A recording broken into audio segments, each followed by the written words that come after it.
everybody. It is Hunter Markward, your host at Impactful Thoughts. I am here today with one of my all-time favorite coaches on the planet, Oleg Tkach. Oleg, how are you, brother? I'm doing great, Hunter. Thank you for having me, man. Of course, of course. So do you want to, I guess the world knows now that you are the latest and greatest coach to Impact Coaching, yes? I am. I'm super excited to be a part of the group and just the direction that they're going and everything. So yeah, super psyched, and yeah, it's the beginning of something special. I'm sure Impact is stoked to have you. If you don't mind me asking, what was the deciding factor to start coaching with Impact? So I mean, ultimately, after the last few years, I've just kind of been off the grid and just kind of doing my own thing and just running my own play and just really developing just the high level tactics that I've always wanted to implement with me, my team, and our agent strategy, and going into tons of different markets and everything and all that. So I've just gone super deep on that, and through that, just when you look at just where everything is heading, me and some of the people in Impact started working on building out different. You could say AI bots and tech, and then you could say the next AI play. And as we started building out the next AI play and just kind of working on that, it just kind of came together of, hey, we're working on all this together. We're aligned with the same vision of what the mortgage, you could say, groundwork is going to look like, the playing field is going to look like, and what we need to do. And since we're aligned with that, the opportunity came up to join them. And the one thing that I'm super, super, super, super passionate about is the mortgage space and being the best version of the best LO and running a mega team and everything else. Like that, I'm like, every day I come to work, I'm super pumped and excited. There's only one thing that excites me more is, and I realize that after not coaching for some time, is the coaching side of it. And what that does when you help students grow, but at the same time to help, how much it helps you grow as well. And so the opportunity came up, and that is how we came together. And at the end of the day, the people that are running Impact and everything, I mean, these were some of the, you could say, the coaches that had the most impact on me in my coaching journey, that every time I'd get off a phone call with them or whatnot, I'd always be thinking bigger, viewing problems differently and all that. So just super grateful to have a seat at the table with that kind of group. I love it. So I'm going to go straight in just because, Oleg, he just did a call. Oleg and I have the opportunity to get on a call together once a month with five of us, strategize. I asked him to help our division on a call. The feedback and what I want everyone to take away from this is we're just going to go tactic, tactic, tactic. Oleg is better at tactics. I told him before we got on this call, this is a call I'm hopeful that people will watch 100 times. I will rewatch it. Every time Oleg is talking, I rewatch it because I take different sets of notes based on, you try to implement one thing, you go on to the next. You try to implement that, you go on to the next. So Oleg is better, in my opinion, at tactical coaching. Stays out. We've laughed before as to whether or not he has emotions, and he would tell you he absolutely has emotions, but he takes those emotions, puts them into a process, and then runs with it. Is that fair to say? Yeah, the the funny part is that the people that really know me well, like when I bring up the fact that I'm like super robotic and whatnot, or that's what I'm known for, they're like, like how? And then the other people that don't know me, when they hear about the, you could see the relational side of me and my team, my agents who I go after, they're like, how? It's just I think the biggest part of it that I would say is that I've learned to play both sides extremely well. And I think that that's the piece that most people are missing when it comes to their agent strategy, is they only know one or the other. And furthermore, I mean, it's one thing to know them, but the other part that I think is probably the most, for lack of a better word, sexiest part of, you could say, my agent strategy, is that it, like, there is no right or wrong way. You want both, but if you can't have both, you could technically run one of them or the other and be super, super, super, super successful. Meaning that the people that are just not naturally, you could say charming, emotional, caring on demand or whatever, or they can't have that, or that's just not who they are. They could run the tactical play and be super freaking successful and build the business that they want based on a tactical approach. And the people that, maybe they're really tactical, but really they're the more touchy feely and that's the side that they want. Well, now they could do it better and hone in on that and build their business even better, bigger and better. Now, the ones that understand both, or maybe they're missing the other, when they understand when they understand kind of that wider agent strategy approach and the emotional side and the non-emotional tactical transactional side, and they add whatever they're missing to it, that's when we see people just blow up. That's when we see producers go from 100 to 200 million in their business within a few years.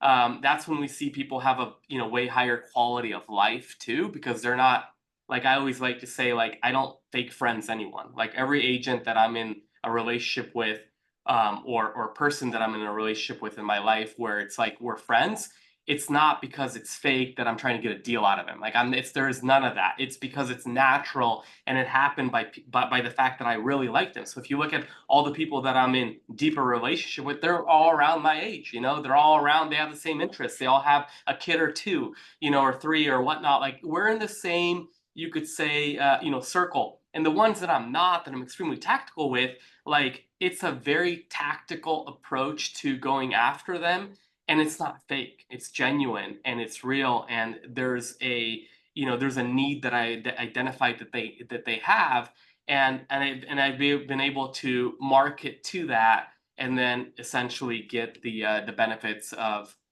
what that looks like in the mortgage world, which is leads and deals and everything else that comes with it. And you know who those people are one way or the other. Very crystal clear Yeah. on who my people are that I am in relationship with and emotionally involved with, from a standpoint of, we know each other, we care about each other's business and so forth, and the ones that I'm not, and it's a straight tactical approach, and I'm not trying to be their friend, and I'm not trying to know about them, and they are not expecting that from me. And it's a business relationship where at the end of the day, I'm helping them in some way, and I'm on a level with them of some sort. And that is the level that I play extremely well, and therefore I get the results. Because at the end of the day, if you think about it, right, all these lenders are out there, and I think this is sad actually. And I hope whoever's watching this, if they're in this boat, they realize there is a better way. But they are in these relationships where they're hanging out with people that they don't want to hang out with. They're having conversations that they don't want to have. All for what reason? To get a lead, right? And so it's like at the end of the day, the conversations and people that you're deep with should be natural. Then you'll get more leads out of it because it's natural, it's real, it's not fake. And then the ones that you're tactical with, the end result is leads, right? So you win on both ends. And I think that's the approach that I take. And it's really comes down to really understanding, number one, the different levels of agent relationships and what those are. And then past that, when you understand that, going into the programming side of it and understanding how to program at a super high level, so that way you are top of mind when they're in a situation or need where they need a lender, ultimately at the end of the day. I love it. Before we even go into the four levels, I want to talk about, because it kind of blew our folks' mind when you talked about it. I call it purpose plus process, right? Like people are either, it's not very often where purpose plus process equals, in my mind, success, right? If you can follow the process, meaning you know what play to run and you run it consistently and you run it often. And then when you do it with purpose, that to me is when the magic happens. Give us your version of that formula, because to me it's like it's so good and it's such a measuring tool for people to say which, I asked you flat out, which one would you rather have more? And your answer was leading to where we're going to go here, which is activity is better than purpose alone. But give us your formula. Yeah, so like, when I've coached tons of people, and what I found is that there are people that have a phenomenal strategy, their output is just too low, right? Like on one hand, you have your output, how many calls you're doing, your emails, your text, your everything that's going out that's essentially marketing you. Which, by the way, I want to say, like, if people haven't figured out the loan game or the real estate game, like the best marketer wins. Let me repeat that. The best marketer wins. Now, everything that you're doing, you're either marketing and programming people to want to use you or not want to use you. And the best marketer wins. So, meaning that if you think about it, with everything that you do, like all your, you could say your activity, it comes down to calls, emails, meetings, right? It comes down to text messages. It comes down to using tech like, pre-recorded voicemail drops to, personally sending, voice memos or having pre-recorded. Like the point is, it's output. Whether if you're on social media and you record a video, there's output that's happening. It all comes down to output. You as a marketer either have a ton of output or you have a little bit of output, right? So output is something that's very, very real. And a lot of people, they only see one avenue, phone calls, and that's it. Other people see another avenue, large events, and that's it. At the end of the day, it's output. Output's output. If you just go and knock on a bunch of doors, that's output, right? That's you going out there marketing yourself. The point that I'm trying to make is this: output is more important than anything, right? Because as long as you knock on enough doors, call enough people, you're going to find somebody needs a transaction.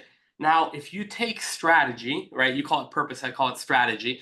If you take and have the right strategy, and your strategy is based on um, the highest chance of you converting that whatever that activity is into a lead, right? That's what we're trying to do, right? It's a conversion of output versus how many leads that come from it. If your strategy is great and you take strategy, the right strategy, and couple that with the right amount of output, that's when you get massive growth. When people ask me like, how did you, blow your business up? How did you go from this to this? How did you do this? How did you it was output plus strategy. That's really what it comes to. Like, what's the one thing? It was having the right output and having the right strategy. Output also doesn't, it's not limited to just us. And most LOs, they just look at themselves. Your whole team has the ability to prospect with you strategically, daily, that will now, through leverage, you leveraging your team, now you increased your output. That's all you did. And so again, the best marketer wins, meaning gets the most deals.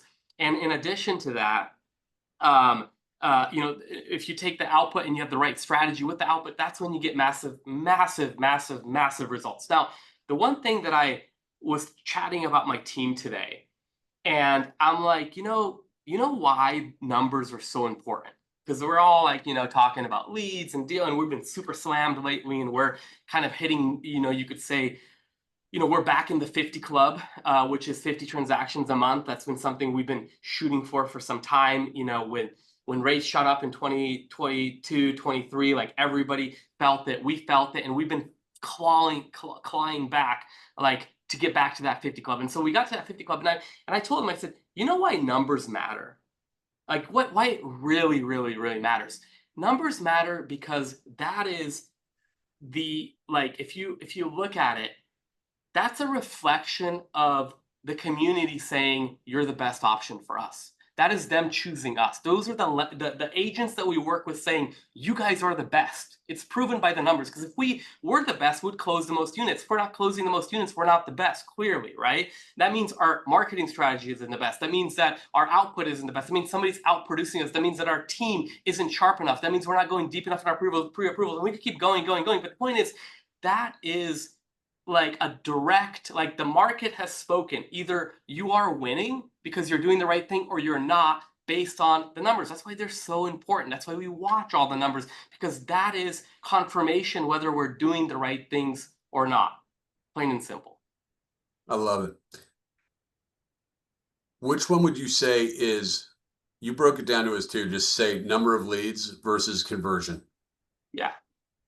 Talk a Yes. little bit about that. Just 'cause I want people, Oleg, as you go in, as we then go into talking about like the 4 levels of relationships, I want people to be thinking on a daily basis. Like I think part of everything that you guys represent is the measurement of what is creating success and what is not. And to me, separating the number of units you're getting versus the conversion ratios behind them is a huge thing for people to just to be thinking about as they're thinking about their business process. Yeah, I mean, everything that I like when I look at any operation, real estate, mortgage, so on, I think about a formula. And whenever I strategize, I think about the formula. I think about this all the time, nonstop. Almost obsessed with it.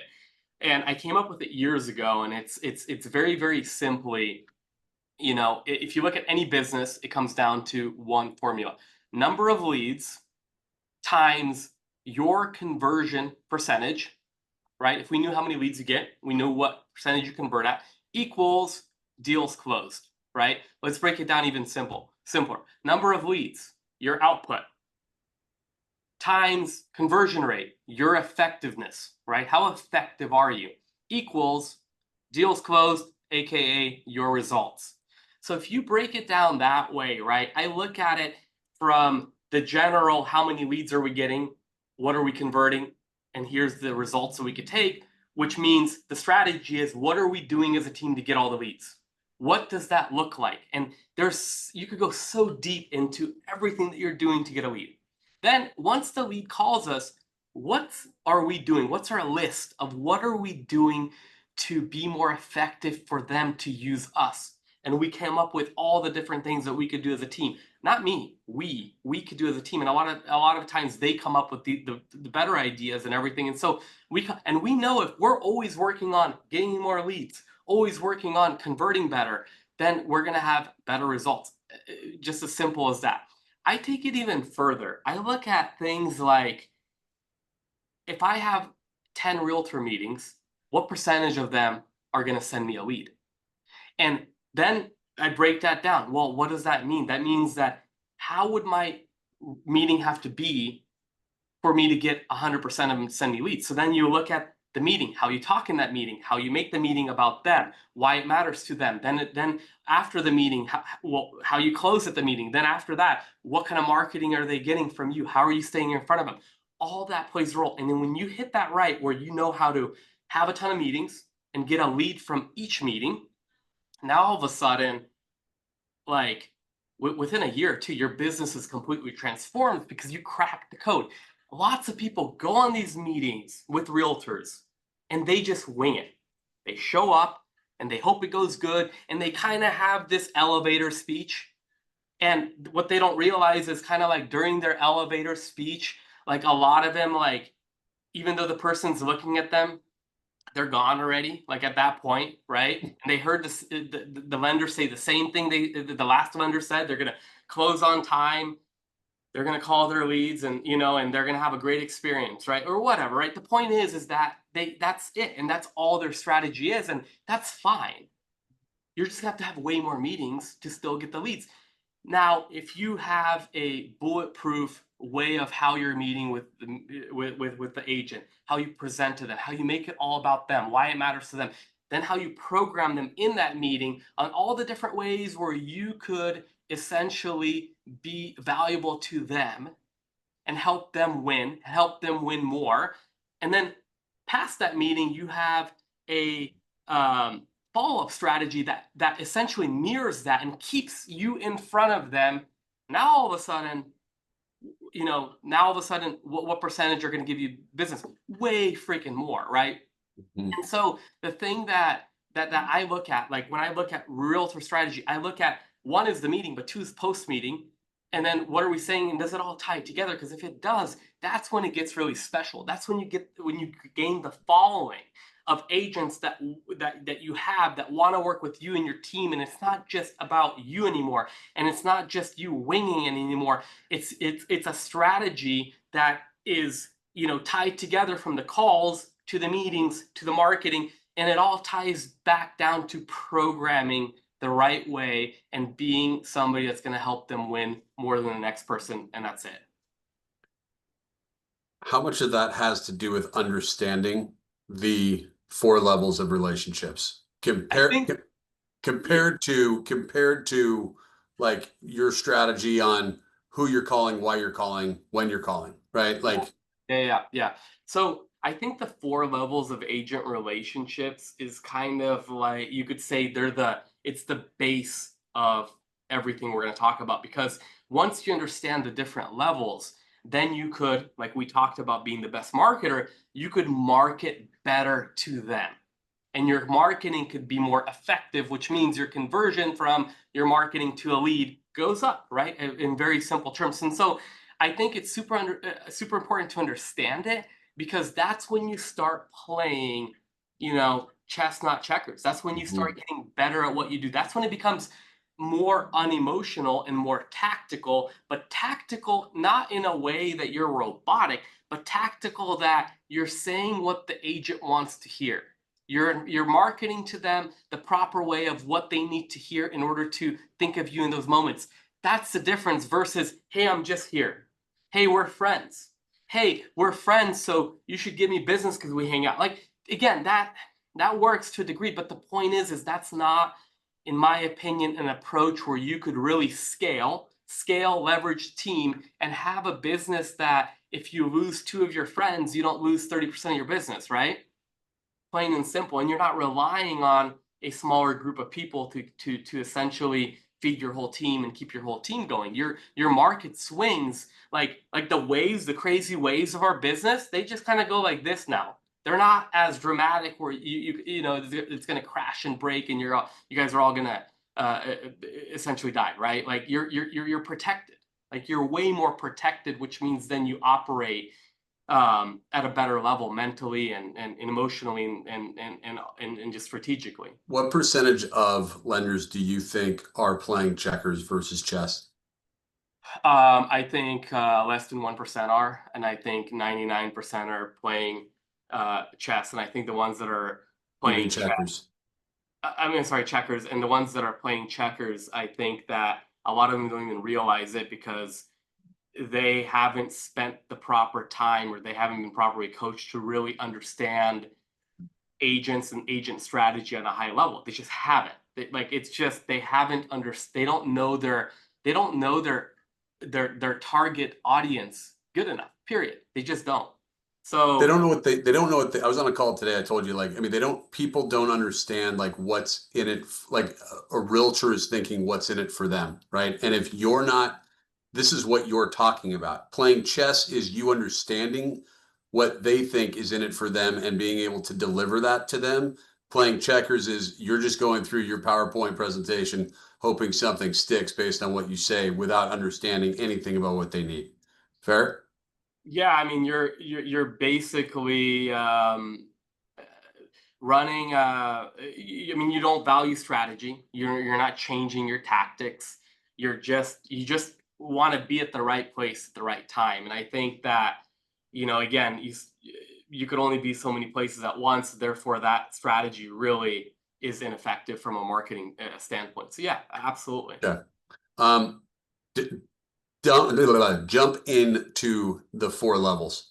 So the four levels of agent relationships is something that I realized many years ago after I had so many meetings with agents. And most people, they only see primary. Primary is I'm the only lender in your life. We only work together. And basically, you don't need anybody else, because why would you? Because I'm the best, right? Like at the end of the day, I mean, that's the thought process behind it. And so I'd go on these meetings, and I mean, don't get me wrong, it still worked. It was my conversion from meeting to lead was dramatically lower until I cracked this. And so I'd go on these meetings, and I would just go in for primary, like meaning I would only see the primary level, and I would sell on primary, and I would talk about how unbelievably amazing my team was and everything, and I wouldn't really get to understand them and really didn't understand how to sell to them. And it was just more of like me, my team, and me and my team, and me and my team, and hey, try me in your next two. And if you don't agree that I'm the best lender you've ever had in your life, then you'll never have to use me again. And again, that worked, and that's not I'm not trying to discredit that, and that's a good starting point for anyone. Eventually, I realized the problem with going in right away to primary is when you get in front of somebody and all lenders have, I mean, all agents have multiple lenders that they use, all of them. And some of them they're really, really good with. Some of them they hang out with, some of them. And knowing that, and knowing that they work with multiple lenders, really, first off, the first thought is, well, that's kind of sad. Why? Because I should be enough, right?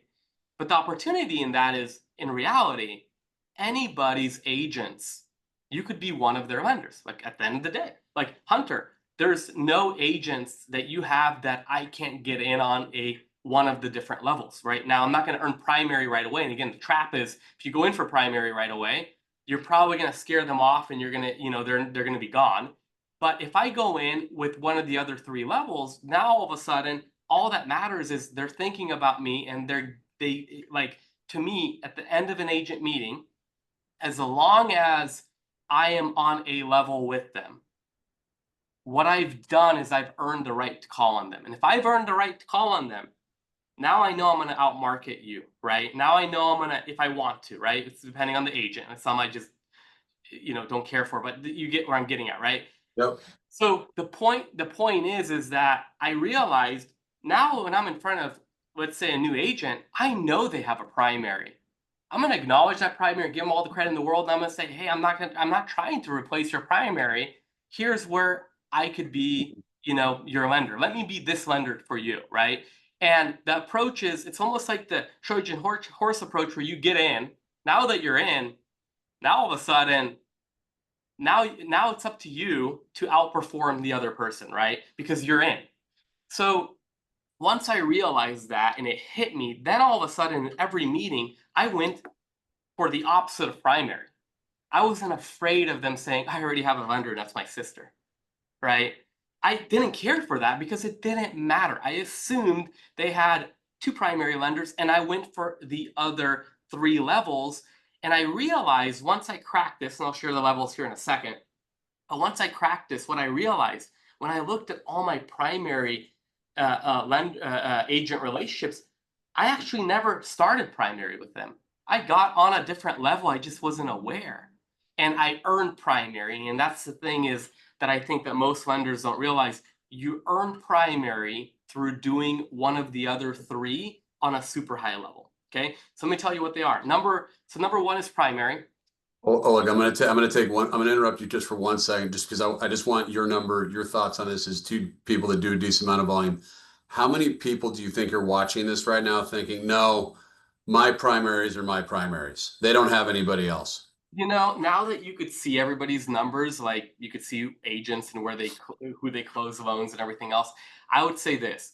I felt that same way until I looked up my agents, and it was very depressing, to the point where honestly I don't even look anymore, because you get those, like, we're all emotional. You get those thoughts of like, am I not enough? But then again, you have to flip it around and say, hey, this is a game, and I just haven't played the game. Somebody's playing the game better than me, and that's why they're getting the business, right? And so I think the people that have never looked, they probably live in that world, and that's a happy place to live. But in reality, if you look, you'll realize really quickly you're primary probably to a very few, and most likely those few are the ones that really don't do that much volume. Got it. And then the last question before you get going is, do you talk to your business partners in this same language of primary other three? Do you talk to like, or do you acknowledge what level you're on?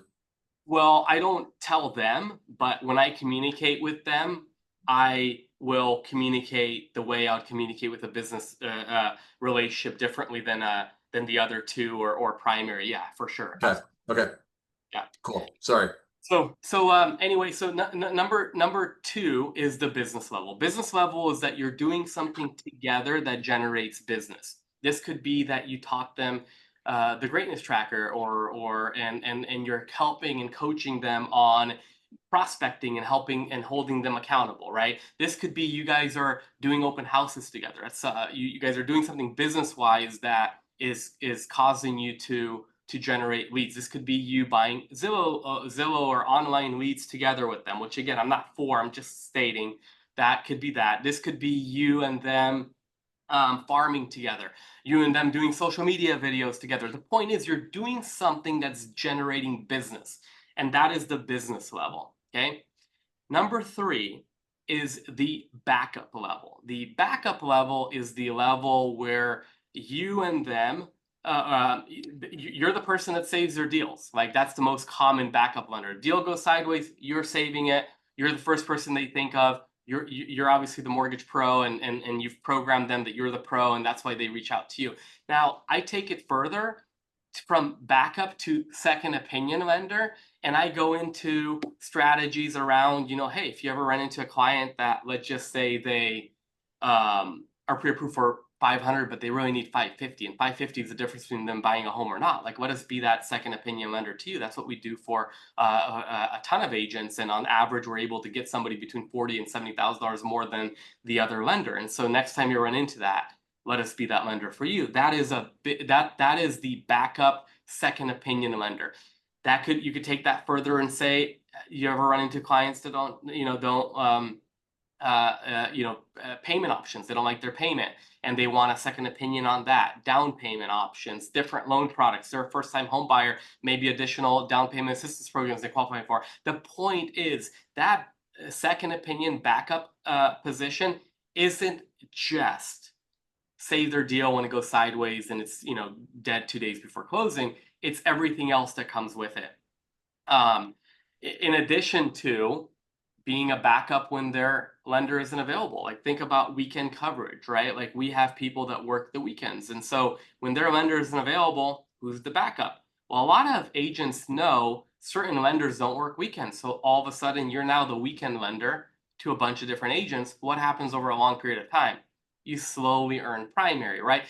The point is that's what level you're on with them. Backup, second opinion.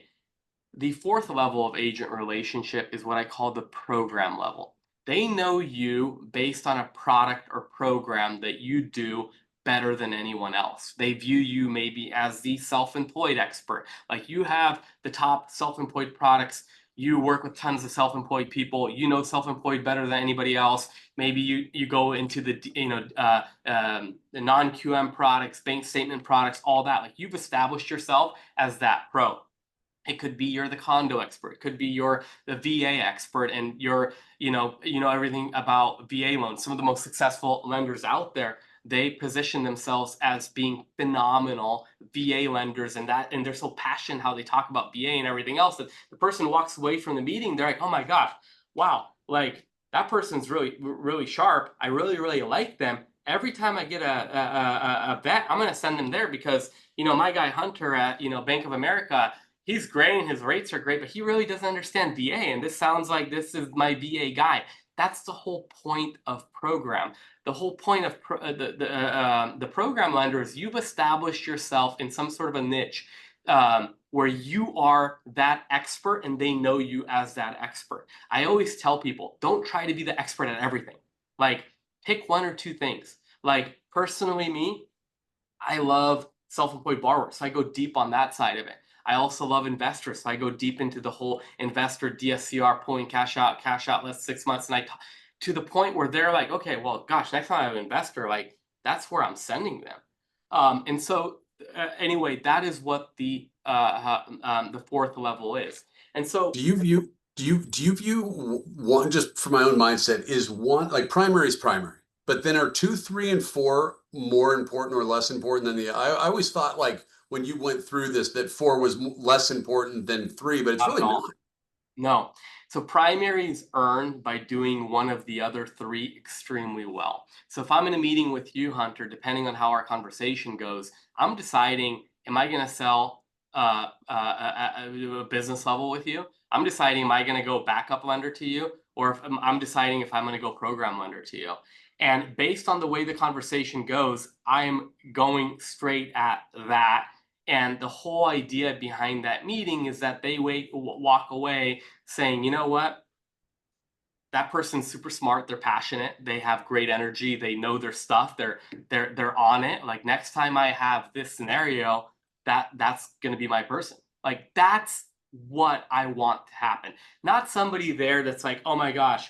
And we've all had this. you're gonna close on time. You're gonna do, oh wow, I've never heard that before. You're gonna be, yep, I'm gonna send you everything. And they walk away and you're all excited and everything, and you never hear from them again, right? And it's because in reality, unless you meet the right a person that just dumped their primary lender because it just happened to be that that person screwed up somehow and they're looking for a new primary, right? Yep. Just, if that's the case and boom, you got lucky and you're building your business off of luck, yeah, you're gonna get lucky once in a while, right? But I notice those people that you get primary right away, or it's really easy for you to get primary with them because they jump around. Like, it's because you're primary until they meet their next primary, and it's just hey, you're just one person that they worked with at one point for 3 months, and that's who they are, and they can keep jumping around. The ones that are tough to land primary because you had to be the backup person, you've had to work that backup level and everything and all that, and then you've earned primary because you just clearly outmarketed, outperformed, and beat out the other lender. Then at that point, those are the ones that it takes a lot to lose. And so the Hmm. ones that it's really hard to gain primary, they're also the ones that you're safer in not losing as primary. That's what I noticed. So to answer your question, the other three are equally important.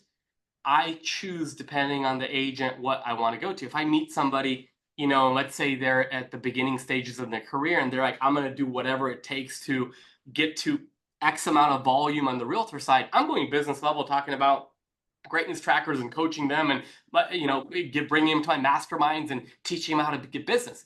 If I meet somebody who's like, hey, yeah, I've been doing this for 20 years, my clients call me now, and you could tell they haven't, they're not doing any prospecting whatsoever, it would be crazy to bring up, let's go do something together to generate business, right? You lost them. Then at that point, I'm going straight for, for backup. Like, hey, you have a well-established client base. Do you ever run into this? Do you ever run into this? Here's what agencies need for this. Here's what could help here. And so on. The point is that the other three are more important than primary because that is what earns primary, and they're equally as important.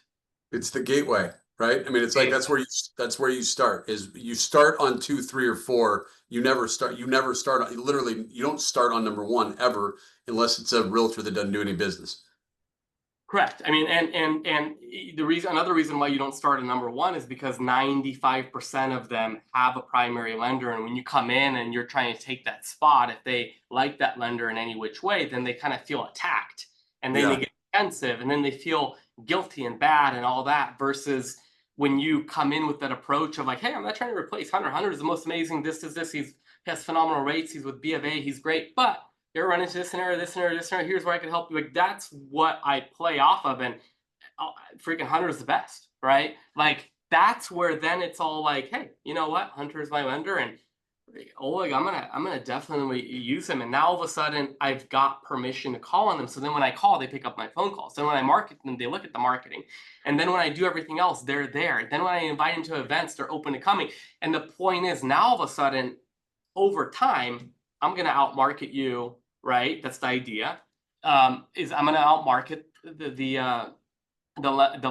other lenders, and get a bigger portion of your business. You'll never get everything, but I just want a bigger portion. And so the way I kind of visually look at this, and I always tell this to myself, like, imagine you have a realtor in the middle, right? And then you have five lenders around them, and all those five lenders get a piece of their business, a piece of the pie, right? Difference of who gets more is based on the output from all five of those and the strategy behind the output. Some people, their only output to their primary um, realtors is, we're just going to hang out once in a while and that's it. Meanwhile, I'm marketing to them, which a lot of people don't realize. I realized this a little bit ago. I call it the friend zone. The most worst place you could be with an agent is in their friend zone. And I'll tell you what I mean by that. It's when you became such good friends that they don't even really refer you anymore because you're good, right? You're successful. You don't need the business. So unless somebody comes to them and goes, hey, I have no lender and I don't know what to do and I need a pre-approval, and what do I do and who do you suggest I call? They're not going to even push you. And so I realized this once when I called one of my closest friends and realtors, and I get on the phone with him, and he's super pumped, super pumped. And I'm like, hey man, tell me, like, why are you so pumped? He's like, oh man, you should. I just put together this deal, and I got the buy side, the sell side, and a future buy, and I got it all wrapped together, and it's non-contingent, and it's this one bridge loan, this one lender that I met a while ago. He's been sending me stuff, and he has this. You guys really need a bridge loan, and he got this bridge loan, and he got it together, and like I can't believe I just put together like the total deal combines like 3.5 million. He's like super excited. And I'm like, I have a bridge loan. And he's like, well, why didn't you tell me about it? And I sat there with a dumb look on my face, right? And I'm like, because we're friends. I should be the only one. Like, that's the friend zone. You stop selling to them. And so what I realized from that point forward, that's when agent programming became a big deal for me. This about a year and a half ago it happened to me. And I'm like, anytime I'm in front of an agent, the ones that are my friends, like, I am gonna program them on something to give them a reason to refer me in the future. Plain and simple, because again, even with the ones that you're closest to, you get into the friend zone. And the funny thing is when I bring this up to big producing LOs, they look at me sometimes and they're like, oh my gosh, that's exactly my top producing agent that you like 2 years ago, we closed 20 plus, like we become such close friends. I don't ever get leads from him anymore. I'm like, Yeah. oh buddy, you entered the friend zone. That's the friend zone. That's when you, that's, that's it. So anyway, that's exactly where agent programming was born. Okay, And so programming then, is programming different than the four levels of relationship, right? Like, so you have to know, I think you have to know what group they're in and then program accordingly. Fair? yeah, so the thing is about it is that you have to first understand the levels. Without understanding the levels, your approach won't change, right? So number one is you have to understand them deeply, right? I ran through them. I can't even tell you how much time I spent in my head thinking about this, right? Going deep on this, analyzing this. But one is understanding the levels. The programming side of it came kind of, that was one of the examples that I gave you. And there's many more that kind of led me to this whole thing of, you have to program um, in everything that you do. So programming has to do with the levels in a way that while you're talking to them, in the meeting you're programming him, but it's not limited to that. It's past that. In fact, it's all past that where it gets really special. And it has to do with the conversations that you're having and your marketing that's going out after the meeting. That's where programming gets really special. In addition to that, programming is where is the one thing that you could leverage your team, leverage marketing, leverage technology to do for you. Okay. And that's the part that I think, again, a lot of lenders, a lot of people don't understand when it comes to when it comes to agent relationships. There's two types of calls. Okay, two types of calls that happen. One is the acquisition call. The acquisition call is the hard call. They don't know you, you don't know them, or maybe you know them and they don't know you. The point is you're not doing any business together and you're calling to get in front of them, whether it's in person, Zoom, whatever. You're calling to get in front of them to sell them on essentially being one of their lenders, right? That's an acquisition call. Acquisition calls are hard. Most people don't realize it's a skill. It's a skill that you learn. It's a skill that once you get it, it's really easy. Like right now, like to land 5 agent appointments is like nothing to me. When I first started doing this, like to land an appointment, it was like it was freaking hard, right? Like for everyone, it's a lot harder when you first start off. But the point is, it's an acquisition call. And the reason why I want to bring this up very clearly and define the two calls is because your team cannot do acquisition calls. They cannot, don't have them do acquisition calls. Yes, I've seen it done here and there, but it's not the norm. And because it's not the norm, if you're expecting that from your team, you're going to burn your team out and scare them off. Now, what they can do on the other side is what I call a retention call. A retention call is when you're making an outbound call with the purpose of retaining their business. We've already met, we've already done a transaction or two, or we've already have leads coming in from this agent. The retention call is the call that they can do. And if they do the proper retention call with the proper programming, now all of a sudden it becomes magical, because then now you're scaling, and your overall big picture message is the same, right? And what you said when you met them, and then what they're hearing from you, you're ultimately what you're doing. And I think this is the biggest part of this when you think about a programming call. So we're no longer talking about retention. Let's bring that up. Yep. We're talking about programming what you and your team. So this is call strategy and marketing strategy that you and your team are doing, but specifically we're talking about calls right now, because it's to go into the marketing side of it, like it would, but we're just talking about calls, right? But it shouldn't limit to calls, because your whole overall message should all tie in together, but we're just talking about calls. So when you look at the calls that are being done by your team, okay, so we came up with what I call is a strategy where you sell them on a future need or scenario. Okay, so you're selling them on a future need and scenario. So if you think about agents, for example, and I know we're primarily talking about agents now, but if you think about agents, for example, if you've worked with them long enough, you know what scenarios they're going to run into, right? For example, are they going to run into a scenario where a client gets denied and they need a lender? Absolutely. Are they going to run into a scenario where they run into a self-employed borrower that doesn't qualify because they write off too much? Absolutely. Every lender or every agent will. Are they going to run into a scenario where it's the weekend and their lender ain't responding? Yes. Are they going to run into a scenario where it's the weekend and they get a new lead and their lender's not responding and they need somebody to handle that lead? Yes. Are they going to run into a scenario where their current client is going to say, hey, I really don't like this lender. I want another opinion. Absolutely, right? And so the whole purpose is we know what scenarios they're going to run into. The question is, how do you program them on that scenario? So we did a thing where we came up with reasons to call an agent. We kind of drew a line down the middle, and I said, as cheesy as this sounds, it's like, on Panera Bread, you got to pick two. You pick two, right?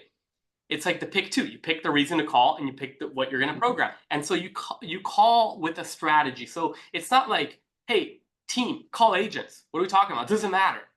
Okay, well, that's output without strategy. Will it work? Yeah. Will it be very effective? No. Will your team be scared? Yes. But that's what a lot of coaching programs and a lot of coaches do. Just call more. Okay. So strategy is so important, and a lot of people, they just, again, make a bunch of calls. So, we pick these reasons, the reasons to call an agent, programs, and what to program. And once I taught that to my team and we started doing it, now all of a sudden your output increases. So think about this for a second. If I have 6 front end team members, they call 5 agents a day each. That's 30 calls a day. 30 calls a day times 5 days a week. We're what, 150 calls that are happening to agents a week without me calling one? How many loan officers could say that? How many loan officers struggle to call 30 or 40 on Monday? Yet 150 are being called by my team. Effective calls where they're programming them on a future scenario need and when to think about it. So anyway, I know that time has been running and we're kind of out of time. And so I guess the biggest thing is, at our impact event that we have coming up, we're going to teach programming. That's actually the play that we're running right now with the students, is how to program. They're getting their team involved. They're able to leverage their team. They're able to see, how to sell at a completely different level, and people are starting to get results. And that's the part that's super special, that at the end of the day, we all win together when we do the right strategy with the right output. And Oleg, I would also say too, even for people that don't have teams right now, because it's kind of, I mean, it's similar to, you don't just start you don't just start as primary. If you're an individual contributing loan officer and you're just like, the intentionality of these phone calls will allow you to hire faster, you'll be closing more loan. I mean, it's just like, I don't know. I mean, when you talk like this, it makes me almost be annoyed with how I go through my day. It's so much more intentional. So, Oleg, my hope is that we could get back on here and do like a 2.0 of of everything that we just talked about, just take it down one more level. So everybody, first of all, Oleg, thank you. Welcome to Impact Coaching. For anybody listening, if you want more info on Impact, it's admin@impactelitecoaching.com. They'll fire back responses as quickly as you need. And yeah, Oleg, you're the best. Thank you, everybody, for listening, and we'll talk to y'all later. Thank you. Thank you.